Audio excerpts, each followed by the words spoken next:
പരിശുദ്ധ അമ്മേ മാതാവേ, അമ്മയുടെ മാതൃത്വ തിരുനാൾ ഞങ്ങൾ ഇന്ന് ആഘോഷിക്കുമ്പോൾ എല്ലാ അമ്മമാരെയും ഹൃദയം ഞങ്ങൾ ഇന്ന് സമർപ്പിച്ച് പ്രാർത്ഥിക്കുന്നു. ഈശോയെ, ഞങ്ങൾക്ക് ജന്മം നൽകുവാനായി അങ്ങ് തിരഞ്ഞെടുത്ത ഞങ്ങളുടെ അമ്മയെ പ്രത്യേകം ഓർത്ത് പ്രാർത്ഥിക്കുന്നു. അവരിലൂടെ ഞങ്ങൾക്ക് ലഭിച്ച എല്ലാ നന്മകൾക്കും ഞങ്ങൾ നിനക്ക് നന്ദി പറയുന്നു.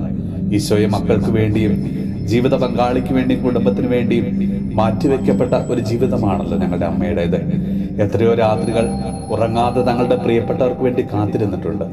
ആരോടും ഒരു പരാതിയും പരിഭവവും പറയാതെ എല്ലാ സഹനങ്ങളെയും ആകുലതകളെയും ഉള്ളിലൊതുക്കി കഴിയുന്ന ഞങ്ങളുടെ അമ്മമാര്, മക്കളിൽ നിന്നും ജീവിത പങ്കാളിയിൽ നിന്നും വേണ്ടത്ര സ്നേഹവും പരിഗണനയും ലഭിക്കാതെ വീടിന്റെ 4 ചുവരുകൾക്കുള്ളിൽ ഒതുങ്ങിക്കൂടുന്നവര്, പകലന്തിയോളം ജീവിത പങ്കാളിയോടൊപ്പം അധ്വാനിച്ചിട്ടും രാത്രി മുഴുവൻ വീട്ടിലെ ജോലിയും മക്കളുടെ കാര്യങ്ങളുമെല്ലാം കൃത്യമായി ചെയ്യുന്ന അമ്മമാര്, തങ്ങളുടെ ബുദ്ധിമുട്ടുകള്, രോഗങ്ങള്, അസ്വസ്ഥതകള് എല്ലാം മറന്ന് മറ്റുള്ളവരെ ശുശ്രൂഷിക്കുന്ന, കുടുംബത്തിന് വേണ്ടി പ്രിയപ്പെട്ടവർക്ക് വേണ്ടി നോമ്പ് നോറ്റ് പ്രാർത്ഥിക്കുന്ന ഞങ്ങളുടെ അമ്മമാര്, കർത്താവെ, വാക്കുകൾ കൊണ്ടും പ്രവർത്തികൾ കൊണ്ടും ഉപേക്ഷയാലും അമ്മമാരെ വേദനിപ്പിക്കുവാനായിട്ട് ആരെയും അവിടുന്ന് അനുവദിക്കരുത്.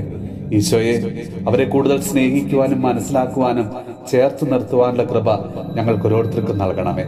നമ്മുടെ കർത്താവ് ഈശോ മിശിഹായുടെ കൃപയും പിതാവായ ദൈവത്തിന്റെ സ്നേഹവും പരിശുദ്ധാത്മാവിന്റെ സഹവാസവും പരിശുദ്ധ അമ്മയുടെയും വിശുദ്ധ ഔസേപ്പ് പിതാവിന്റെയും മാധ്യസ്ഥവും വിശുദ്ധ കുരിശിന്റെ സംരക്ഷണവും നമ്മളോടും നമ്മുടെ ഭവനത്തോടും നമ്മുടെ ഇന്നത്തെ എല്ലാ പ്രാർത്ഥന നിയോഗങ്ങളോടും കൂടെ ഉണ്ടാകുമാറാകട്ടെ, ഇപ്പോഴും എപ്പോഴും എന്നേക്കും. ആമേൻ. അമ്മേ മാതാവേ,